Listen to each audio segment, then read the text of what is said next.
किसान भाइयों नमस्कार, स्वागत है आप सभी का कृषि समाचारों के आज के इस अंक में। सबसे पहले एक नजर प्रमुख समाचारों पर। उत्तर प्रदेश फिर से बनेगा दाल का कटोरा। मौसम की मार से तड़प रहे पान किसान। इफ्को लगवाएगा 1 लाख नीम के पौधे। दलहन उत्पादन में आई 10% गिरावट। उत्तर प्रदेश में सामान्य से 30% कम वर्षा। राज्य में खरीफ फसलों का 94% आच्छादन। और अब समाचार विस्तार से। उत्तर प्रदेश दलहन उत्पादन में नया कीर्तिमान बनाने जा रहा है। किसी समय में दलहन का कटोरा कहे जाने वाला ये प्रदेश फिर से अपना वही मुकाम हासिल करने में पूरी तरह से जुट गया है। ये पहल प्रदेश के राज्य कृषि प्रबंध संस्थान ने की है। राज्य कृषि प्रबंध संस्थान के निदेशक डॉक्टर मुकेश गौतम ने बताया कि सूबे में पहली बार हाईब्रिड सीड के उत्पादन की न सिर्फ रणनीति तैयार की गई है, बल्कि हैदराबाद स्थित international crop research institute for semi arid tropics के सहयोग से राज्य के कुछ जगहों पर किसानों के खेतों पर बड़े पैमाने में हाईब्रिड दाल उत्पादन के प्रयोग भी शुरू कर दिए हैं। हाईब्रिड अरहर के सीड के उत्पादन की शुरुआत लखनऊ के 3 विकास खंडों सरोजनी नगर, गोसाईगंज, बख्शी का तालाब तथा राज्य कृषि प्रबंध संस्थान ने अपने प्रक्षेत्रों पर की है। विकास खंड सरोजनी नगर में अरहर की ICPH 2740 प्रजाति की खेती प्रयोग के तौर पर की गई है। हैदराबाद स्थित international crop research institute for semi arid tropics ने राज्य कृषि प्रबंध संस्थान को संबंधित प्रजाति की पेरेंटल लाइन प्रदान कर दी है, जिससे उसके प्रक्षेत्रों और तीनों विकास खंडों में बीज का उत्पादन किया जा सके। बाद में यही बीज किसानों को दिया जाएगा। International crop research institute for semi arid tropics के वैज्ञानिकों का दावा है कि अरहर की ICPH 2740 प्रजाति की उत्पादकता 40 से 50 कुंटल प्रति हेक्टेयर है। ये प्रजाति 150 दिनों की है, जबकि अरहर की ही ICPH 20338 नाम की न्यूक्लियर बीज भी संस्थान को प्रदान किया है, जो कि मात्र 90 दिनों में ही तैयार हो जाएगी। ज्ञातव्य है कि अभी प्रदेश में अरहर का औसत उत्पादन 8 से 10 कुंटल प्रति हेक्टेयर है। मौसम की मार से तड़प रहे हैं पान किसान। मौजूदा समय में जब पान के बरेजों से पान निकालने का समय है, तब बरेजों से पान के पत्ते ही नदारद हैं। पत्तों के स्थान पर केवल डंठल नजर आ रहे हैं या फिर बरेजों पर सवार अन्य लताएं हरियाली बिखेर रही हैं। ये व्यथा लखनऊ जनपद में मोहनलालगंज क्षेत्र के आधा दर्जन गांवों के पान किसानों की है। चूंकि अनुदान के लिए न्यूनतम 7 बिस्वा रकबा की अनिवार्यता है, अतः छोटे पान किसान जिनके पान बरेजे का रकबा 7 बिस्वा से कम है, वे नुकसान और अनुदान न मिलने के कारण काफी निराश हैं। ज्ञातव्य है कि पान की खेती बहुत नाजुक, महंगी और तरीका झंझटी होने के कारण किसान प्रायः कम क्षेत्रफल में ही इसकी खेती करते हैं। केंद्र सरकार द्वारा 100% नीम लेपित यूरिया ही उत्पादित करने का नियम बना दिए जाने के बाद जहां उर्वरक संयंत्रों के समकक्ष पर्याप्त मात्रा में निमौली जुटाना एक विकट समस्या बन गई है, वहीं देश की प्रमुख यूरिया उत्पादक कंपनी इफ्को ने अपने यूरिया उर्वरक संयंत्रों के इर्द गिर्द 1 लाख नीम के पौधे रोपने का निर्णय लिया है। पौधे की आपूर्ति इफ्को की ही सहयोगी संस्था IFFDC करेगी, जिसका वितरण इफ्को अपने यूरिया उर्वरक संयंत्रों के आसपास के किसानों और ग्रामीणों को मात्र 1 रुपए प्रति पौधे की दर से करेगा तथा इफ्को उनसे नीम उत्पादों की खरीद भी वाजिब कीमत पर स्वयं करेगा। सूत्रों ने बताया कि उत्तर प्रदेश में 20,000 पौधे बरेली के आंवला क्षेत्र में और 20,000 पौधे इलाहाबाद के फूलपुर क्षेत्र में लगाए जाएंगे, जबकि 10,000 पौधों का रोपण इफ्को ही सहयोगी संस्था क्वाडेट करवाएगी।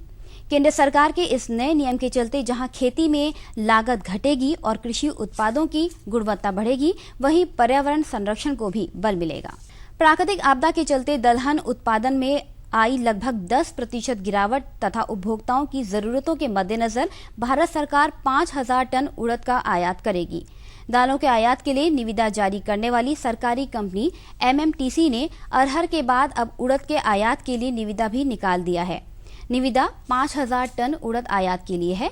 इससे पहले MMTC ने 5,000 टन अरहर आयात के लिए निविदा निकाला था। आयातक कंपनी को 15 सितंबर से पहले JPT पोर्ट और चेन्नई पर अरहर और उड़द दोनों की ही आपूर्ति करनी होगी। दरअसल देश में दालों की महंगाई में हुई बढ़ोतरी की वजह से केंद्र सरकार ने दलहन आयात को बढ़ाने का फैसला किया है। प्रधानमंत्री नरेंद्र मोदी की अध्यक्षता में हुई बैठक में आयात बढ़ाने की मंजूरी दी गई है, जिसके बाद MMTC ने सबसे पहले अरहर आयात के लिए टेंडर निकाला और अब उड़द आयात के लिए टेंडर जारी किया है। साल 2014-15 के दौरान देश में दलहन के उत्पादन में भारी गिरावट आई है। उत्पादन करीब 173 लाख टन हुआ है, जो वर्ष 2013-14 के मुकाबले करीब 10% कम है। घरेलू जरूरत को पूरा करने के लिए साल भर में करीब 230 से 235 लाख टन दलहन की खपत होती है। ऐसे में इस साल घरेलू जरूरत के लिए आयात बढ़ाने की मंजूरी दी गई है।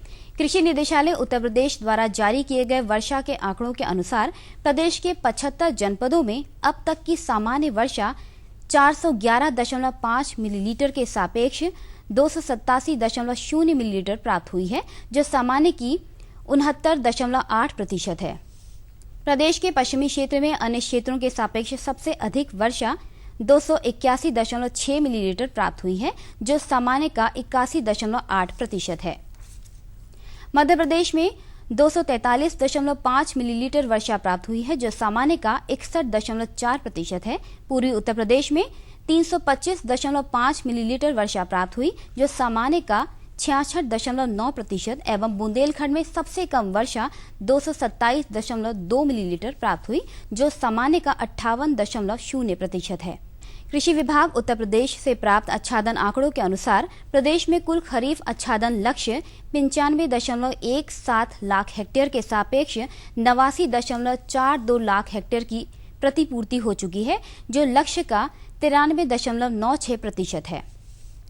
धान का आच्छादन लक्ष्य 60.44 लाख हेक्टेयर के सापेक्ष रोपाई की प्रतिपूर्ति 56.31 लाख हेक्टेयर में हुई, जो लक्ष्य का 93.17% है। और अब आइए एक नजर डालते हैं कृषि उत्पादों के मंडी भावों पर।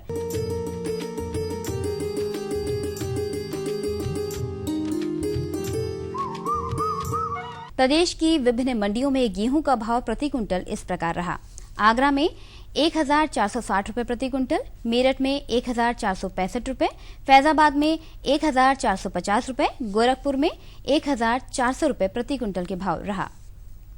प्रदेश की विभिन्न मंडियों में चावल का भाव प्रति क्विंटल इस प्रकार रहा।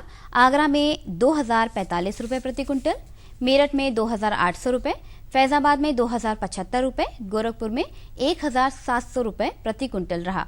प्रदेश की विभिन्न मंडियों में चना का भाव प्रति क्विंटल इस प्रकार रहा। आगरा में 4,950 रुपए, मेरठ में 3,800 रुपए, फैजाबाद में 5,200 रुपए और गोरखपुर की मंडी में 4,800 रुपए प्रति क्विंटल के भाव रहा। प्रदेश की विभिन्न मंडियों में आलू का भाव प्रति क्विंटल इस प्रकार रहा। आगरा में 635 रुपए प्रति क्विंटल, मेरठ में 460 रुपए, फैजाबाद में 625 रुपए और गोरखपुर की मंडी में 500 रुपए प्रति क्विंटल भाव रहा। प्रदेश की विभिन्न मंडियों में प्याज का भाव प्रति क्विंटल इस प्रकार रहा। आगरा में 2,650 रुपए, मेरठ में 1,850 रुपए, फैजाबाद में 3,300 रुपए और गोरखपुर की मंडी में 800 रुपए प्रति क्विंटल बिका। प्रदेश की विभिन्न मंडियों में बैगन का भाव प्रति क्विंटल इस प्रकार रहा। आगरा में 615 रुपए प्रति क्विंटल, मेरठ में 1,360 रुपए, फैजाबाद में 700 रुपए और गोरखपुर की मंडी में 400 रुपए प्रति क्विंटल रहा। प्रदेश की विभिन्न मंडियों में हरी मिर्च का भाव प्रति क्विंटल इस प्रकार रहा। आगरा में 1,200 रुपए प्रति क्विंटल, मेरठ में 910 रुपए, फैजाबाद में 1,300 रुपए और गोरखपुर की मंडी में 1,200 रुपए प्रति क्विंटल भाव रहा। प्रदेश की विभिन्न मंडियों में टमाटर का भाव प्रति क्विंटल इस प्रकार रहा।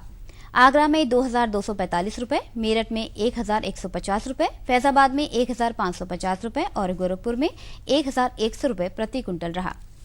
प्रदेश की विभिन्न मंडियों में लौकी का भाव प्रति क्विंटल इस प्रकार रहा। आगरा में 900 रुपए प्रति क्विंटल, मेरठ में 580 रुपए, फैजाबाद में 500 रुपए और गोरखपुर की मंडी में 500 रुपए प्रति क्विंटल भाव रहा। प्रदेश की विभिन्न मंडियों में भिंडी का भाव प्रति क्विंटल इस प्रकार रहा। आगरा में 1,500 रुपए, मेरठ में 650 रुपए, फैजाबाद में 725 रुपए और गोरखपुर की मंडी में 1,200 रुपए प्रति क्विंटल रहा। प्रदेश की विभिन्न मंडियों में केले का भाव प्रति क्विंटल इस प्रकार रहा। आगरा में 2,140 रुपए, मेरठ में 905 रुपए, फैजाबाद में 1,800 रुपए, गोरखपुर में 600 रुपए। प्रदेश की विभिन्न मंडियों में मौसमी भाव प्रति क्विंटल इस प्रकार रहा। आगरा में 2,780 रुपए, मेरठ में 1,650 रुपए, फैजाबाद में 2,200 रुपए और गोरखपुर की मंडी में 1,000 रुपए प्रति क्विंटल भाव रहा। तो ये थे आज के कृषि समाचार और मंडी भाव। अब हमें दीजिए अनुमति। नमस्कार।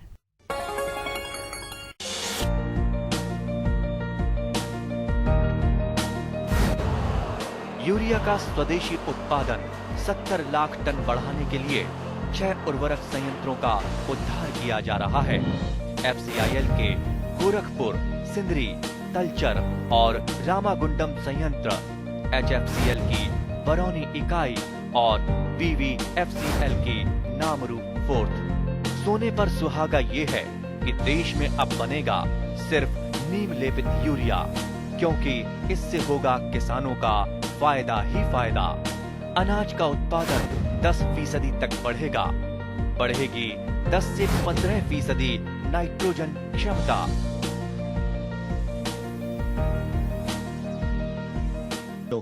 और बताओ। बस। अरे ये क्या भैया जी, बस इतनी सी रासायनिक खाद? किसानी छोड़ रहे हो क्या? किसानी नहीं, नादानी छोड़ रहे हैं। मिट्टी की जांच कराई है।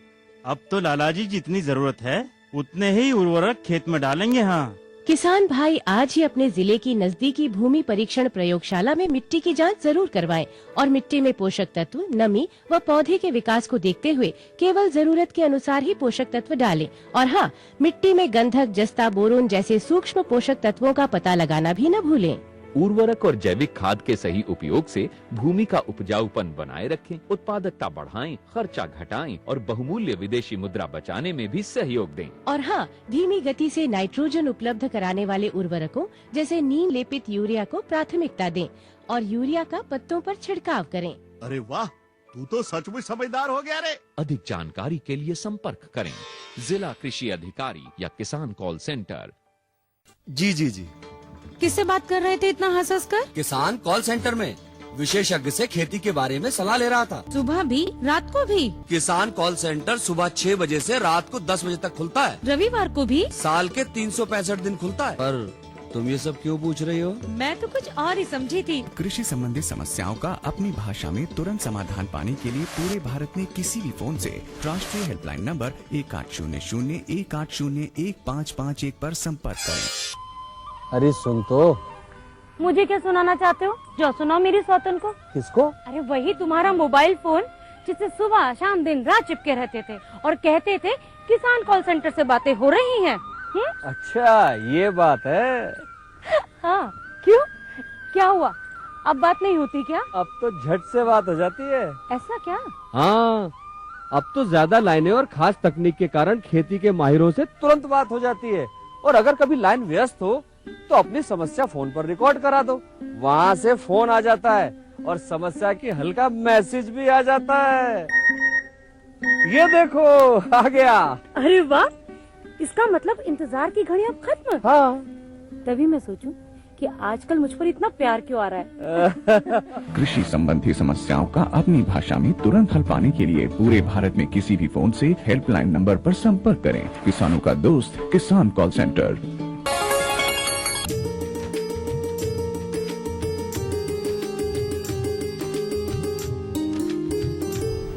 किसान भाइयों नमस्कार। कृषि दर्शन कार्यक्रम में आप सभी का स्वागत है। किसान भाइयों, हमारी सरकारों द्वारा हम किसानों के लिए कई सारी योजनाएं चलाई जा रही हैं और उन्हीं में कुछ योजनाएं हमारे मंडी परिषद द्वारा भी चलाई जा रही हैं। मंडी परिषद की इन्हीं कल्याणकारी योजनाओं के बारे में विस्तार से बताने के लिए आज हमारे साथ मौजूद हैं डॉक्टर हिमांशु शेखर त्रिपाठी जी, जो कि उप निदेशक प्रशासन है मंडी परिषद लखनऊ में। डॉक्टर साहब, आपका बहुत बहुत स्वागत है। डॉक्टर साहब, मंडी परिषद की बात हो रही है तो सबसे पहला सवाल तो यही होता है कि मंडी परिषद की स्थापना कब हुई थी? मंडी परिषद की स्थापना कब हुई थी? बड़ा सामयिक प्रश्न आपने किया जी। देखिए, वर्ष 1964 में मंडी अधिनियम बनाया गया और इन अधिनियमों के अंतर्गत कार्रवाई की जाती रही, लेकिन बिचौलियाँ और कटौतियाँ दोनों समाप्त नहीं हुई। तो मंडी समितियों उस समय 2 थी, तो उनकी निगरानी के लिए, नियंत्रण करने के लिए, देखरेख करने के लिए मंडी परिषद की स्थापना की गई वर्ष 1973 में। मंडी परिषद पूरे इस समय 250 और 365, 250 मुख्य मंडियां हैं, 365 उप मंडियां हैं। तो इस पर पूरी मंडी परिषद द्वारा निगरानी की जाती है।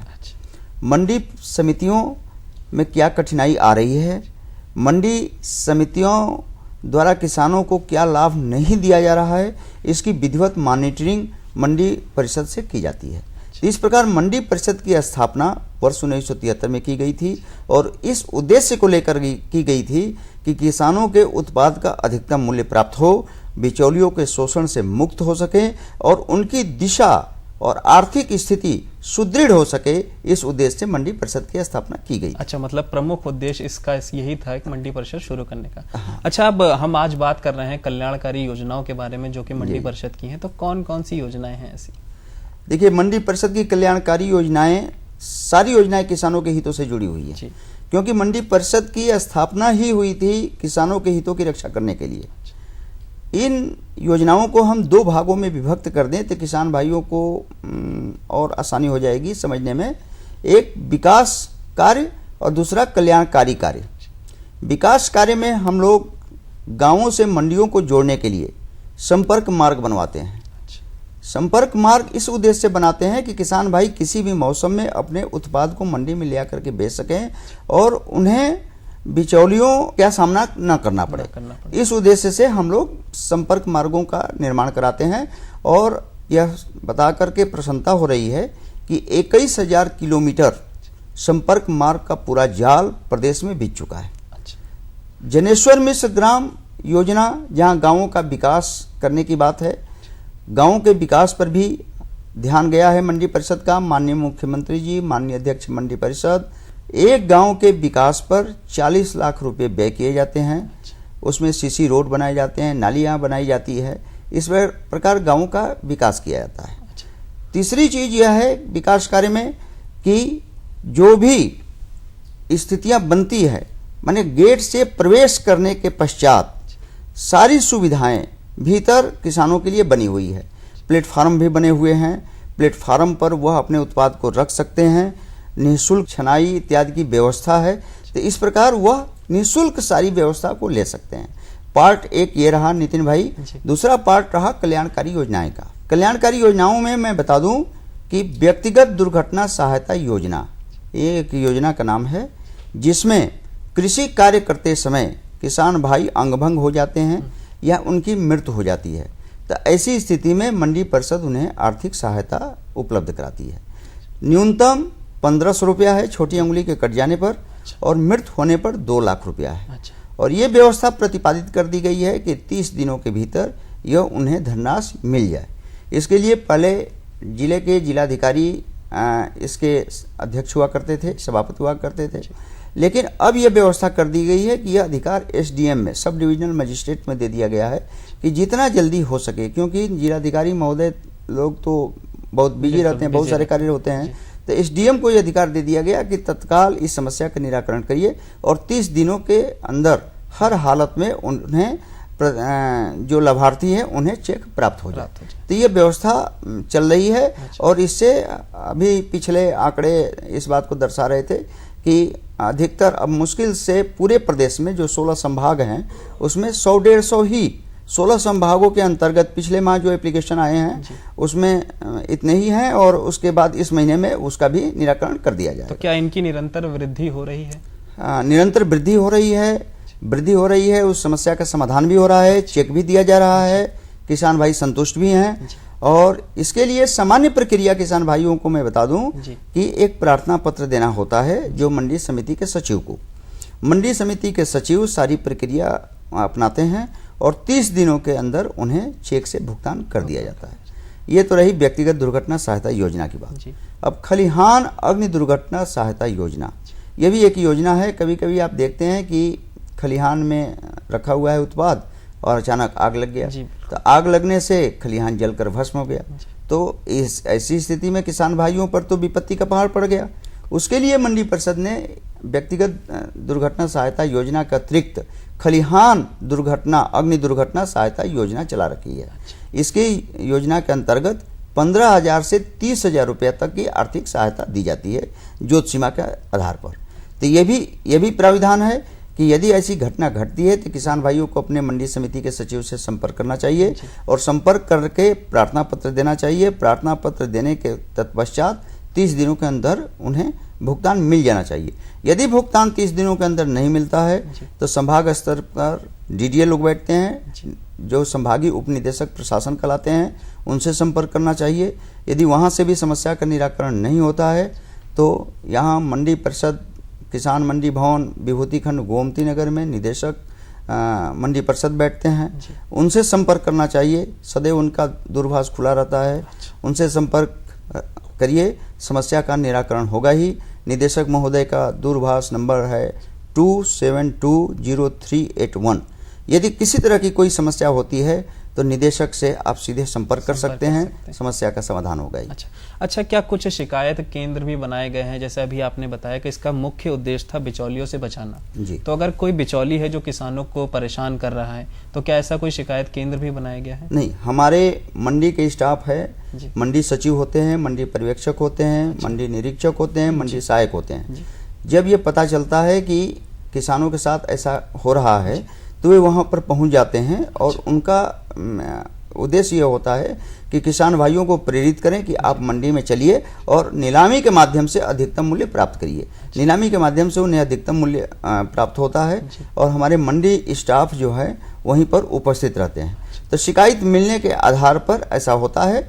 और जहाँ तक मैं समझता हूँ कि बिचौलियों का द्वारा जो शोषण किया जा रहा था उसमें प्रायः अधिकतर कमी आई है। तो दिन पर दिन कमी आ रही है। हम लोग प्रचार प्रसार कर रहे हैं, इस बात के लिए कर रहे हैं कि आप मंडी में आइए और अपने उत्पाद का अधिकतम मूल्य नीलामी के माध्यम से पाइए। हमने जानकारी ली मंडी परिषद द्वारा चलाई जा रही योजनाओं के बारे में। हमें आशा है कि हमारी आज की चर्चा से आप लाभान्वित जरूर होंगे और इन योजनाओं का लाभ उठाएंगे। हमें दीजिए अनुमति। नमस्कार।